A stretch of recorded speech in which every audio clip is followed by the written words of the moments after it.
Imagine construir uma casa sem uma planta detalhada. A fundação pode ficar torta, as paredes no lugar errado. Um verdadeiro pesadelo, certo? Nossa, com certeza. No universo das compras públicas, essa planta essencial para que tudo funcione bem também existe, só que com nomes como termo de referência e projeto básico. É uma ótima analogia, sim. São esses documentos que formam a espinha dorsal do planejamento de uma contratação. Sem eles, a administração pública corre um risco enorme, né? De comprar errado. De comprar errado, gastar mais do que devia ou simplesmente não receber aquilo que realmente precisa. E é justamente sobre essas peças-chave que vamos conversar hoje. Vamos fazer uma análise aprofundada do termo de referência, o famoso TR, e do projeto básico, o PB. Principalmente, né, sobre as regras da nova Lei de Licitações, a Lei 14.133 de 2021. Exato. Essa lei que veio para modernizar, para organizar as contratações no Brasil. Olha, nossa conversa vai se basear na própria lei, claro, mas também vamos trazer a visão de quem lida com isso no dia a dia e também de quem fiscaliza, como, por exemplo, as orientações do Tribunal de Contas da União, o TCU. E vamos usar também insights de fontes práticas, né? Artigos, guias especializados. Isso, que circulam no meio para entender não só a teoria, mas assim, o que realmente funciona e o que costuma dar problema na prática. A ideia aqui é descomplicar um pouco. Entender o que são TR e PB, para que servem de verdade. Como fazer um documento bem feito. E muito importante, quais são aquelas armadilhas que podem colocar todo o processo de contratação por água abaixo. Então vamos começar a desembrulhar isso. Para início de conversa, qual é o papel fundamental desses documentos numa contratação pública? Olha, eles são o coração da fase preparatória da licitação. Aquela etapa onde tudo é planejado, sabe? O TR e o PB, eles nascem a partir de um passo anterior. Os estudos técnicos preliminares, o ETP. Exatamente, os ETPs. O ETP é como um diagnóstico, né? Ele identifica qual a necessidade da administração pública, tipo, precisamos melhorar a segurança aqui. E aí aponta qual a melhor solução. A melhor solução é contratar um serviço de vigilância. Então o ETP faz o diagnóstico e, digamos, sugere o remédio. E o TR ou PB seria a receita detalhada de como aplicar esse remédio. Perfeito, é isso mesmo. O ETP é o planejamento preliminar, a visão mais geral. Já o termo de referência, o projeto básico, eles entram no detalhe de como aquela solução específica que foi escolhida vai ser contratada e executada. Entendi. Eles descrevem o objeto da licitação com o máximo de precisão possível, definindo tudo o que a administração precisa saber para comprar ou contratar e tudo que o futuro contratado precisa saber para entregar. É o planejamento definitivo, entende? Aquela solução específica. Entendi. Eles transformam a necessidade que foi identificada lá no ETP em especificações claras, no verdadeiro roteiro para a licitação e depois, claro, para a execução do contrato. Exatamente. Eles são a concretização do princípio do planejamento, que a nova Lei de Licitações reforça bastante, logo no artigo 5º. Pensa bem, sem um TR-UPB bem feito, a licitação fica meio à deriva.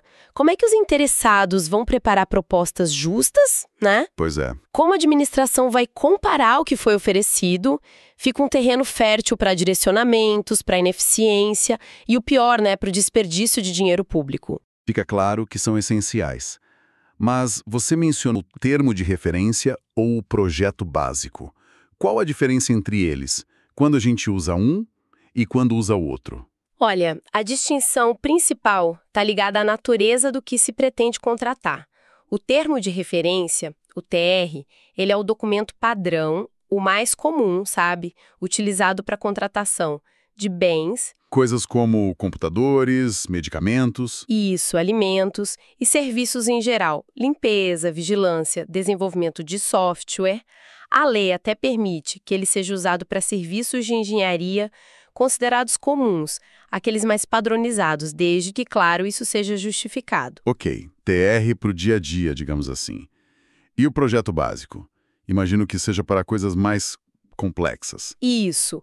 O projeto básico, ou PB, ele é exigido especificamente para contratações de obras, construir um prédio, uma estrada, e para serviços de engenharia que não sejam esses comuns. Ah, tá. São serviços mais complexos que exigem um nível de detalhamento técnico muito maior, como plantas, cálculos estruturais, especificações de materiais de construção, orçamentos detalhados de engenharia, cronogramas físico-financeiros. A lei traz essas definições lá nos incisos 23 e 25 do artigo 6º. Então, simplificando bastante, para comprar canetas ou contratar um buffet, usamos TRE. Para construir um hospital ou fazer o projeto executivo de uma usina hidrelétrica, aí usamos PAB. Essa é a regra geral. Mas aqui entra um ponto interessante que a prática e a jurisprudência mostram, sabe? O nome do documento importa menos do que seu conteúdo. Ah, é? É.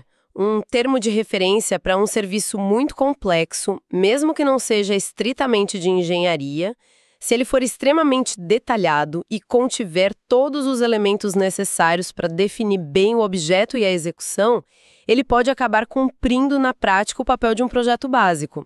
O essencial é que a planta, como você disse, seja completa e adequada à complexidade do que se contrata. Faz todo sentido. O foco está na qualidade da informação, não no rótulo do documento. Bom, compreendida a diferença, vamos ao recheio. O que exatamente precisa constar nesses documentos para que eles sejam considerados completos, eficazes? E é aqui que o planejamento realmente toma forma, né? A lei é bastante detalhista quanto a isso, sim. Especialmente no artigo 6º, naqueles incisos que definem o TR e o PB. E isso é reforçado por diversas fontes, como manuais do TCU e artigos especializados. A gente pode agrupar os elementos essenciais em alguns blocos para facilitar. Primeiro, tudo que define o que se quer contratar. O objeto. A definição clara e precisa do objeto, sem ambiguidades. Os quantitativos, o prazo de execução ou entrega e se há possibilidade de prorrogação. Nada de contratar serviço de consultoria sem dizer qual, quanto, por quanto tempo. Isso não pode, de jeito nenhum. Tem que ser específico. Depois vem a fundamentação da contratação. Por que precisamos disso? É aqui que se conecta com o estudo técnico preliminar, o ETP, que a gente mencionou, para mostrar a origem da necessidade. Isso, e a justificativa para a solução escolhida.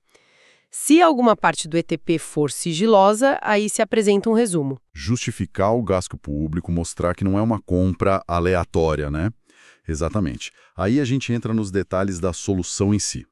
A descrição completa da solução, pensando em todo o ciclo de vida do objeto, se for o caso, os requisitos da contratação, que são as especificações técnicas detalhadas, as normas que devem ser seguidas, os padrões de qualidade e desempenho que se espera, ou seja, como queremos que o produto funcione ou como o serviço deve ser prestado, nos mínimos detalhes. Perfeito. Ligado a isso, temos o modelo de execução. Como o contrato vai funcionar na prática para entregar os resultados. Quais etapas, quais processos.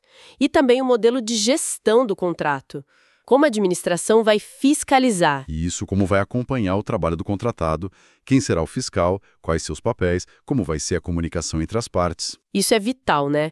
Para garantir que o combinado seja cumprido e não fique só no papel, sem dúvida alguma.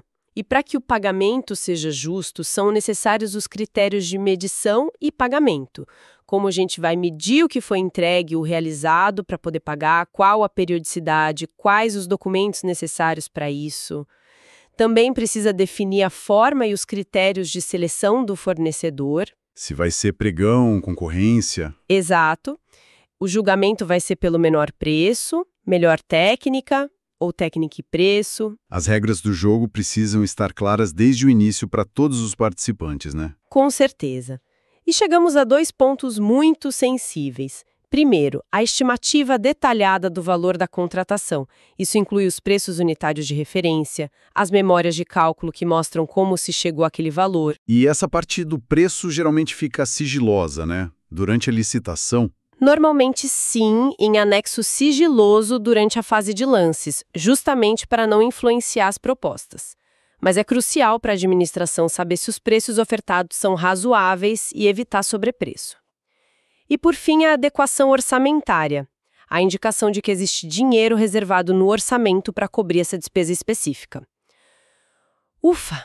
Realmente é uma lista extensa. E ainda pode ter mais detalhes, dependendo do caso, certo? Sim, sim, o artigo 40 da lei menciona outros pontos importantes que podem ser necessários.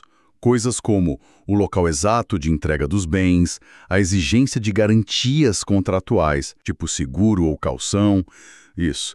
Regras para assistência técnica pós-venda, e algo cada vez mais relevante, a necessidade de usar catálogos eletrônicos de padronização, se existirem para aquele item. O ponto central é, o conjunto de todas essas informações precisa ser detalhado o suficiente para que não restem dúvidas sobre o que se quer e como a relação contratual vai funcionar. É um trabalho que exige conhecimento técnico, atenção aos detalhes e uma visão clara do objetivo. Diante dessa complexidade toda, como garantir que o TR ou PB seja realmente bem feito na prática? Quais seriam as dicas de ouro, assim? Olha, uma dica fundamental é buscar clareza e objetividade. A linguagem deve ser direta, precisa, sabe? Evitar jargões desnecessários ou termos muito técnicos sem explicação. E, acima de tudo, fugir de ambiguidades que possam gerar interpretações diferentes lá na frente. Escrever para ser entendido por quem vai fornecer e por quem vai fiscalizar, não só por quem escreveu o documento. Exatamente isso. Outro ponto crucial é a conexão real com o ETP. O termo de referência ou projeto básico não pode ser uma peça de ficção, feita só para cumprir tabela. Ou, pior ainda, elaborada depois que a decisão de contratar já foi tomada de outra forma. Ele tem que ser a evolução natural daquele estudo preliminar. Faz sentido. O TCU já deu vários puxões de orelha em órgãos públicos por causa disso, viu? Como naquele Acórdão 120/2020. Mostra que o planejamento precisa ser genuíno. O planejamento tem que ser levado a sério, desde o comecinho. Sem dúvida. Uma terceira boa prática é ter uma visão multidisciplinar na elaboração. Idealmente, o TR ou PB não deveria ser feito isoladamente só pela área técnica que precisa do objeto. É muito mais rico quando envolve a área demandante, a área técnica especializada, pessoal da área de licitações, da área administrativa, financeira. Até futuros usuários, talvez. Sim, dependendo da complexidade, até mesmo futuros usuários do bem ou serviço. O Conselho da Justiça Federal até sugeriu uma composição assim em um de seus enunciados, o 35 de 2023. Juntar diferentes olhares para antecipar problemas e garantir um resultado melhor. Parece lógico. E muito eficaz. Quarto ponto. Aproveitar as ferramentas digitais. Hoje, o governo federal e muitos estados e municípios oferecem plataformas digitais, como o TR Digital, que está integrado ao compras.gov.br. Assim, essas ferramentas são uma mão na roda de verdade. Ajudam a padronizar os documentos, permitem buscar exemplos de TRs feitos por outros órgãos para se inspirar, aumentam a transparência, facilitam o reuso de especificações que já foram testadas, permitem comparar custos, fazer benchmarking. É um ganho de eficiência e qualidade enorme. Usar a tecnologia para facilitar e qualificar esse trabalho que é tão detalhista. Com certeza. Uma quinta dica: consultar e usar os catálogos de padronização, quando eles existirem. Se o governo já definiu um padrão para um item, sei lá, especificações de um tipo de veículo ou características de um serviço de limpeza, e esse padrão atende à necessidade, o TR deve adotá-lo. Isso está no artigo 40 da lei e ajuda a ter compras mais rápidas, econômicas e com qualidade já testada. Evita que cada órgão invente a roda para comprar a mesma coisa, né? Exatamente. E por fim, algo que parece básico, mas é essencial. Ter um processo interno robusto de revisão e validação. Antes de o TR ou o PB ir para frente e virar a base de um edital de licitação, ele precisa passar por um pente fino interno. Um controle de qualidade. E isso, outras áreas, como o jurídico mesmo, que preliminarmente podem revisar para identificar inconsistências, omissões ou riscos. É um controle de qualidade que pode evitar muitos problemas futuros. Implementar uma espécie de checklist interno antes de liberar o documento? Bom, com todas essas dicas, ainda assim erros acontecem, né? quais são os deslizes mais comuns? Aquelas armadilhas que podem comprometer todo o esforço de planejamento? Olha, uma armadilha frequente é a aglutinação indevida de itens em lotes. A regra geral da lei é licitar por item, para permitir que mais empresas, inclusive as menores, possam participar. Agrupar muitos itens diferentes num único lote só é permitido se houver uma justificativa técnica e econômica muito forte. Se não, restringe a competição. Exato. Fazer isso sem uma boa razão acaba restringindo a competição, o que é ilegal e prejudicial. É o famoso pacote que só uma ou duas grandes empresas conseguem entregar, afastando as menores. Isso mexe diretamente com a competitividade do processo. Precisamente. Levando uma questão importante sobre como equilibrar a busca por eficiência administrativa com a necessidade de ampliar ao máximo a disputa, né? Outro erro, que parece pequeno, mas tem consequências graves, é a omissão de critérios de qualificação técnica específicos. Como assim? Pensa em contratar uma empresa para lidar com produtos químicos controlados. Ela precisa ter licença da Polícia Federal, ou para fornecer equipamentos médicos. Precisa de registro na Anvisa. Se o TRE e o edital esquecem de exigir essas comprovações, a administração pode acabar contratando uma empresa que nem sequer pode executar o serviço legalmente. Nossa, Um detalhe esquecido que pode invalidar todo o contrato mais tarde. que perigo! Exato. Uma terceira falha muito comum é a falta de critérios claros para a aceitação do objeto. O TR precisa dizer exatamente como vai ser o recebimento provisório, o recebimento definitivo, quais testes serão feitos, qual prazo de garantia exigido, o que fazer se o produto chegar quebrado ou o serviço for mal feito. Se não, como fiscalizar direito? Pois é, sem isso a fiscalização do contrato vira um pesadelo. Como você prova que o que foi entregue não está bom? Fica difícil cobrar qualidade se não foi definido o que é qualidade aceitável desde o começo. Exatamente. Temos também o problema clássico das especificações inadequadas. Ou elas são vagas demais e a administração corre o risco de receber algo que não serve. Ou o contrário, né? Ou são restritivas demais, cheias de detalhes que só uma marca ou um fornecedor específico consegue atender, o que configura direcionamento da licitação. O TCU tem inúmeras decisões sobre isso, como o Acórdão 330 de 2021, mostrando como é delicado encontrar esse equilíbrio. É uma linha tênue entre descrever bem o que se precisa e acaba descrevendo um único produto ou empresa. Complicado. É uma arte, de fato. E não podemos esquecer da falha na estimativa de quantidades e de preços. Comprar muito mais do que o necessário é desperdício óbvio. Comprar muito menos pode deixar o serviço público descoberto e estimar o preço muito abaixo da realidade pode levar a uma licitação deserta. Ninguém aparece. Ou fracassada, com propostas inexequíveis. Ou a um contrato que a empresa simplesmente não consegue cumprir. O Acórdão 4039 de 2020 do TCU aborda essa questão. No fundo, como uma das fontes mencionavam, usando uma metáfora forte, um TR ou PB com falhas graves funciona como uma árvore envenenada. Nossa. Seus frutos, que são a licitação e o contrato, já nascem comprometidos. Uma base ruim realmente compromete toda a construção. É assustador pensar nas consequências. E quem é que fica de olho nisso tudo? Existe uma fiscalização efetiva sobre a qualidade desses documentos? Quais as consequências para o gestor se o TR ou o PB estiver mal feito? Sim, a fiscalização existe e é atuante.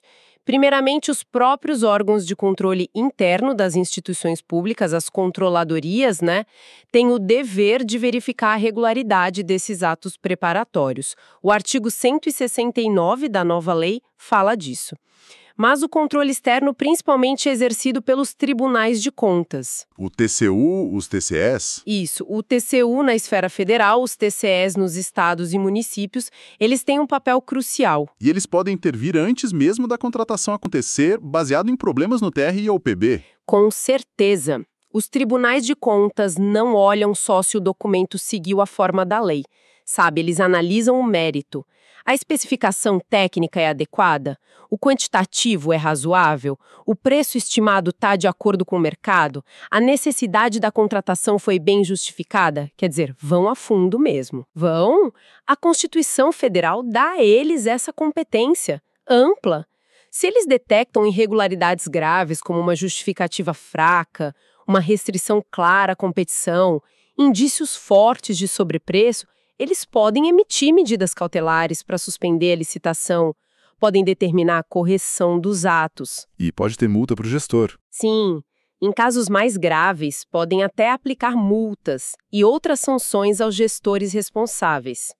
O artigo 172 da lei e diversos acórdãos do TCU, como aquele 820 de 2019, deixam claro esse poder-dever do controle. Então, caprichar no TR e no PB não é só a boa prática de gestão, é também uma forma de evitar dores de cabeça sérias com os órgãos de controle. Entendi. Esclarecido isso, só para amarrar essa parte. TR e PB são sempre obrigatórios em qualquer compra ou contratação pública? Ou existem situações em que eles podem ser dispensados? Olha, a regra geral, conforme o artigo 72 da Lei 14.133, é que sim, eles são obrigatórios, tanto para instruir os processos de licitação quanto os processos de contratação direta, como dispensa por valor ou inexigibilidade. Afinal, mesmo que você não vá fazer uma licitação formal, você precisa definir claramente o que está contratando e sob quais condições, né? Mesmo numa compra pequena, por dispensa, ou numa situação de emergência, precisa desse planejamento formalizado.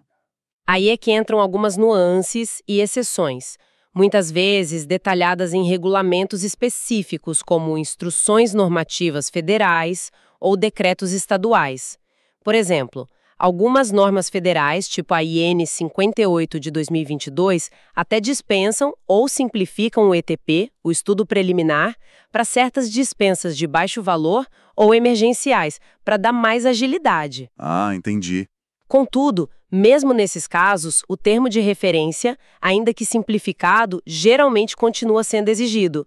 Porque sem ele, como você define o objeto da compra direta? Fica difícil, né? Faz sentido. Preciso, no mínimo, descrever o que quero comprar mesmo na dispensa. E existem outras exceções mais claras na lei? Sim. A lei e os regulamentos prevêem algumas situações específicas. Por exemplo, quando uma licitação dá deserta, ninguém aparece ou fracassada, todos são desclassificados e a administração decide fazer uma dispensa para contratar nas mesmas condições do edital original. Aí não precisa fazer tudo de novo. Exato, não precisa fazer um novo TRPB, já que o original continua válido. Isso está lá no artigo 75, inciso 3.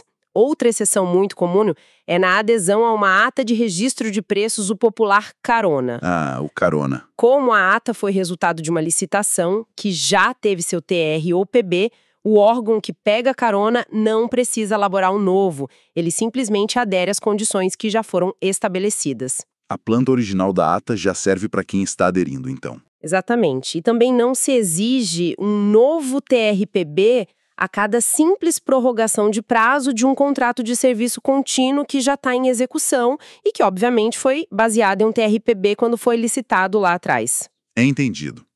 A regra é a obrigatoriedade, mas existem exceções lógicas para não gerar burocracia desnecessária onde não precisa. Bom, acho que conseguimos dar uma boa visão geral sobre termo de referência e projeto básico. Recapitulando rapidamente, eles são a fundação, a planta baixa das contratações públicas, como a gente falou. Isso. O TR serve para bens e serviços em geral, enquanto o PB é para obras e serviços de engenharia mais complexos. A estrutura deles precisa ser completa, detalhada, cobrindo desde o objeto em si até a gestão do contrato e o orçamento. E clareza. A partir de um bom ETP, trabalhar em equipe e usar ferramentas digitais ajudam muito a fazer bem feito. E os erros, como especificações ruins ou juntar itens sem justificativa, podem comprometer tudo.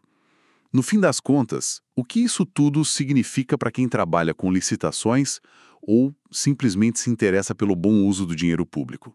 Olha, significa que dedicar tempo e inteligência para elaborar um termo de referência ao projeto básico de qualidade Não é perda de tempo, não é burocracia no sentido pejorativo da palavra, é investimento. É fundamental. É o passo inicial e talvez o mais crítico para que a contratação pública seja eficiente, atenda de fato à necessidade da população e use os recursos públicos da melhor maneira possível.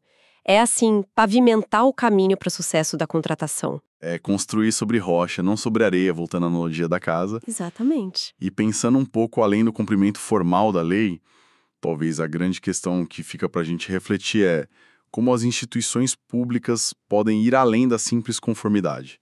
Como podem usar a elaboração do TR e do PB como uma ferramenta realmente estratégica. Interessante. Como fazer desse processo uma alavanca para buscar inovação, para encontrar soluções mais eficientes, que entreguem mais valor para a sociedade, sem cair naquela armadilha de criar um excesso de regras e detalhes que engesse a gestão e atrase as entregas. É um equilíbrio difícil, né? Uma provocação importante. Como transformar o planejamento de um requisito burocrático em um motor de melhoria e inovação no serviço público? Fica essa reflexão para quem nos acompanha. Quem sabe numa próxima conversa a gente não mergulha mais fundo no estudo técnico preliminar, o ETP, que vem antes de tudo isso. Seria ótimo. Ou talvez analisar exemplos reais de termos de referência para serviços complexos como tecnologia ou saúde. Assunto é o que não falta nessa área. Sem dúvida. É um universo vasto e fundamental para a qualidade da gestão pública no Brasil. Por hoje é isso. Agradecemos muito pela companhia nesta análise aprofundada sobre termos de referência e projetos básicos. Até a próxima!